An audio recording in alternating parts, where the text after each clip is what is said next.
Terceira parte. Começou o velho. Fazem, se quer que lhe diga, não sei quantos anos. Era eu tamanino como esta minha pá de remo. O pai vivia da pesca, como o avô, porque isto de pescador parece que é ofício de família, que vai passando de filho a neto. Quase todas as noites ele me levava consigo quando ia ao mar, e pequeno como era sabia arrumar a canoa e botá-la ao largo. Já então costumava o pai na volta da pescaria descansar aqui. Punha a canoa em seco, deixava passar o resto da noite, e lá pela madrugada íamos vender o peixe ao Recife, porque em Olinda, afora Cleresia, tudo mais era miuçalha. Havia ali assim no fundo do convento, bem na praia, uma casa velha, tão velha que estava não cai. Também os donos, ninguém mais sabia deles. Nem viva alma ali morava. Uma noite, lá do largo, a gente viu uma luz acesa na janela da banda do mar. Eram que horas? Não tardava um instantinho que amanhecesse. Estás vendo, Tunico? A voz do pescador tornou-se trêmula, e a tênue claridade da lua encoberta viu que enxugava com a mão rude e calosa uma lágrima de saudade. Meu nome de bautismo é Antônio. Porém, o pai e a mãe chamavam a gente Tunico. Essa emoção de um velho de 80 anos, recordando-se do apelido familiar da meninice, essa memória poderosa do coração que através de uma longa existência cheia de vicissitudes e trabalhos refletia com todo o colorido os quadros singelos da infância, tocou-me. Achei sublime isto, que outros acharão ridículo talvez. O velho continuou, passada aquela primeira emoção. Eu nem respondi ao pai. Estava tremendo. Quem andará ali? Há que tempos a casa velha está abandonada? Não seja. O pai fez-o pelo sinal, eu rezava baixinho uma Ave Maria. Nossa Senhora de Nazaré nos defenda. Rema, rapaz, que o vento escasseou, e a vela está bamba. A luz de vez em quando apagava-se como farol que naquele tempo ainda nem sonhava. Quando a gente chegou em terra, conheceu que a luz saía mesmo da janela da casa, e que o motivo de sumir-se e aparecer era uma figura preta que passava e tornava a passar por diante, como um homem que ia e vinha. Mas, havia um poder de anos, a casa não tinha morador, nem criatura de Deus que ali entrava. Na outra noite, na outra e na outra, sempre a mesma coisa, tanto que o pai não se pôde mais ter, e foi ao senhor bispo e lhe contou tudo. O santo homem sossegou a gente e disse que era um pobre moço doente que veio morar na casa velha, porque todos fugiam dele, com medo da doença. Que doença? Perguntei eu. O moço era como o que foi ressuscitado pelo Cristo. Lázaro. Senhor, sim. Agora quantos andam por aí como ele? Mas naquele tempo não era assim, a gente pensava que aquilo era uma praga. Meu pai também cuidava, mas tinha bom coração, e ficou mais descansado sabendo quem era o morador da casa velha, do que antes quando pensava que ali andava coisa de bruxa. Uma vez, e já se tinham passado quantos dias depois da luz aparecida. Era pela madrugada, onde nós estávamos a tirar a canoa para a terra. Eis senão quando vimos o moço em pé no adro do convento, como ainda agora vi o Senhor. E isto me fez a lembrar. Esteve um pedaço bom, onde depois veio caminhando mansinho para cá. O pai quis fugir. Ele que deu pela coisa, parou, mais que depressa, e foi dizendo: Não tenha medo. Não fuja que eu volto. Disse estas falas, assim com uma voz tão doce e tão penada que o pai teve dó dele, e ficou com vergonha. Não fujo, não. Precisa de alguma coisa? Diga. Não preciso de nada. Saí porque este vento me faz bem. Estou queimando. Não o tinha visto, senão. Sei que não devo chegar-me para os outros. A moléstia é para a gente ter medo, mas também falar só de longe, não faz mal, disse o pai. Oh! Há quanto tempo que não troco uma palavra com um ser humano? E está lhe doendo muito? Horrivelmente. Porém o que dói no corpo é o menos. Ele se assentou e nós continuamos a enxugar a canoa, sempre de olho nele. É para vender o seu peixe? É, senhor, sim. Foi ele, e disse então como um pobre que pede esmola. Se eu quisesse comprar um?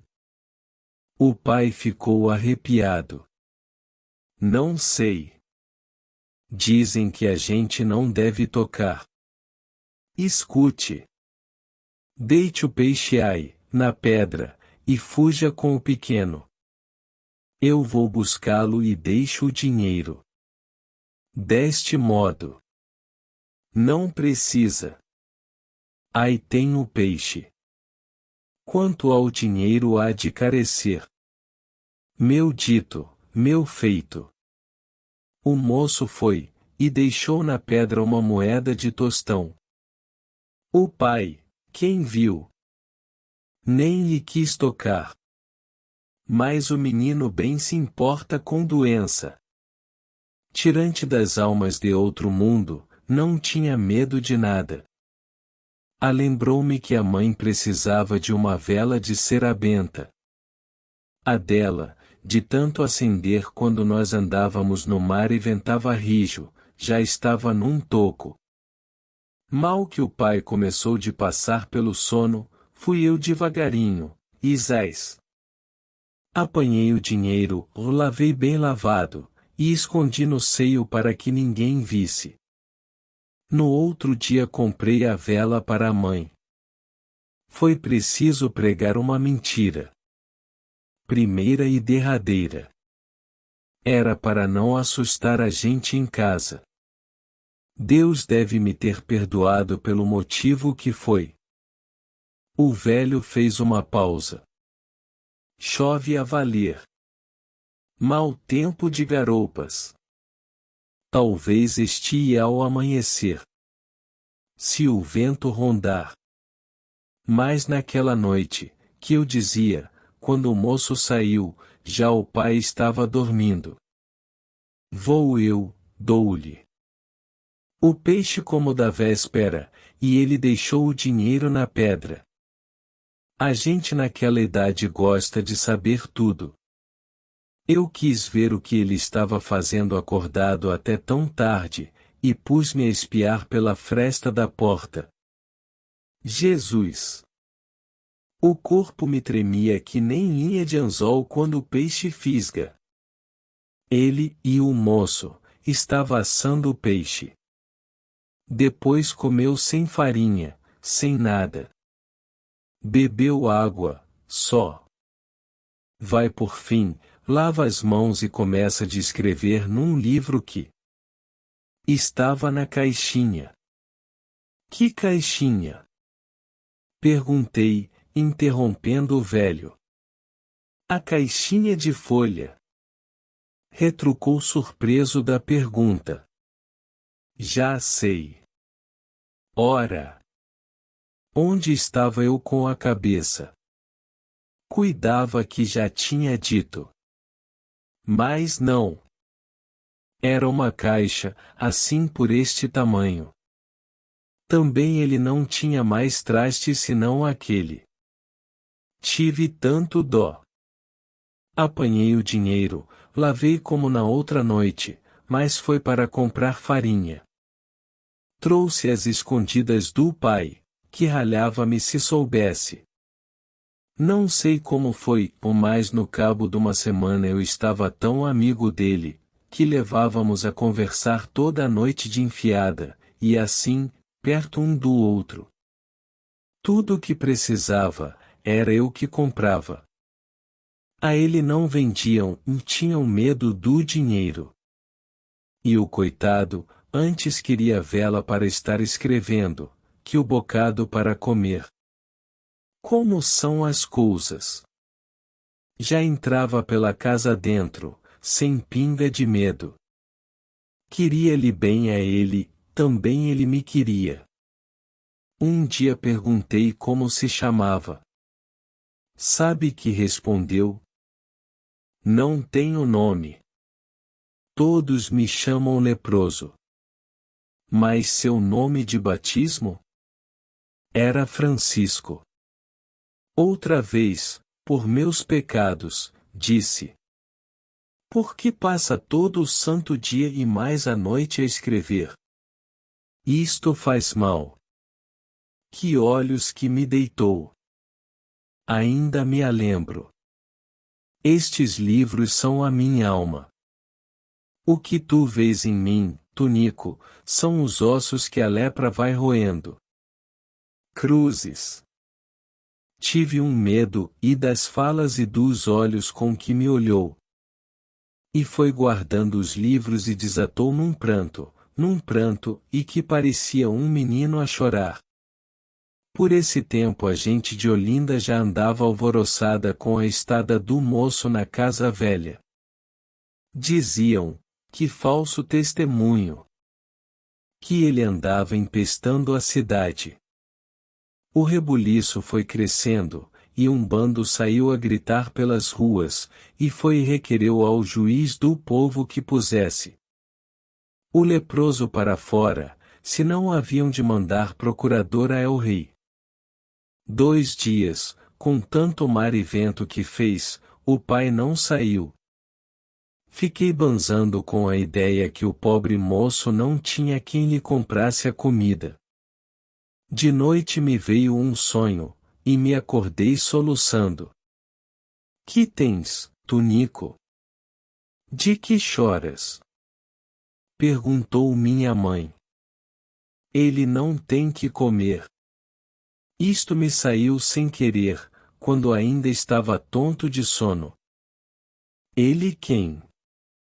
Vi que era sonho e calei a boca, porém não preguei mais os olhos. Logo na outra noite, enquanto o pai descansava, corri ao quarto do moço, a porta estava cerrada, mas havia luz dentro. Ele estava sentado junto da mesa com a testa encostada na caixa onde guardava os livros. A vela ia se acabando. Pensei que estava chorando como às vezes costumava, e levantei a cabeça dele com pena. Santo nome de Jesus! Soltei um grito. Estava morto. E tinha morrido de fome. Quando foram à casa velha para deitá-lo fora, só acharam o corpo que enterraram na praia. A gente da cidade ficou descansada. Mas eu, quem via que podia dormir? Era um sonho atrás do outro. Aqui então. Mesmo acordado, estava vendo a cada passo aquele vulto de preto com seu rosto triste. Ele que me aparecia tão a miúdo, tinha coisa que me pedir. O que era? Pus-me a parafusar. Vai senão quando me lembrou aquele dito dos livros. São a minha alma. E não era outra coisa. O corpo que saia da terra, é que a alma andava penando por este mundo. Queria que enterrasse a caixa para seu repouso e descanso dele. porém eu entrar mais na casa. Quem viu? Só de me lembrar, os cabelos espetavam, e corria-me pelas costas um suor tão frio. Foi Deus, que as paredes de fora caíram, e então um domingo, depois da missa, com os outros rapazes que andavam brincando na praia, fomos e puxamos a caixa, com uma vara cavou-se um buraco e enterrou-se. Aonde? Perguntei eu com ansiedade.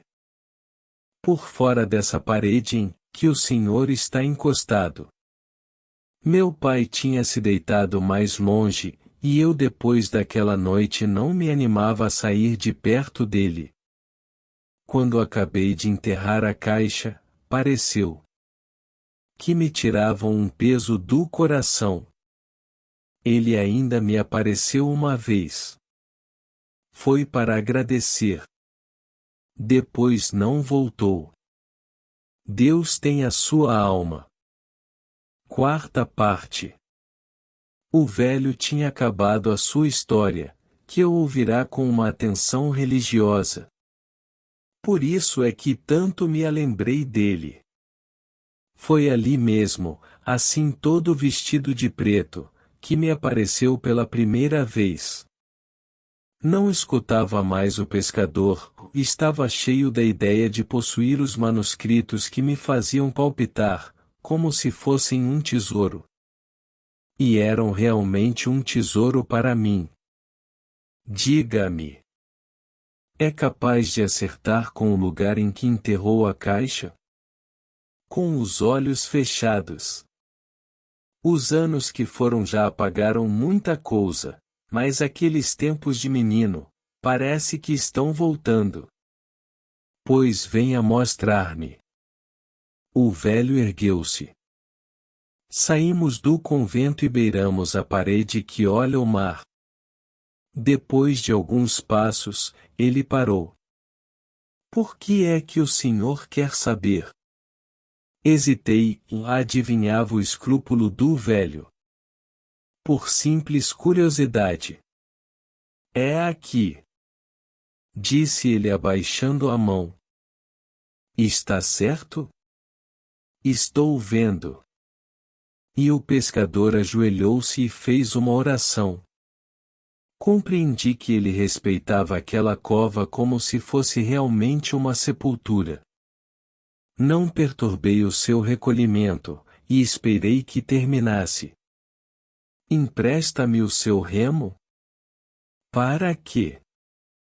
Perguntou-me estremecendo.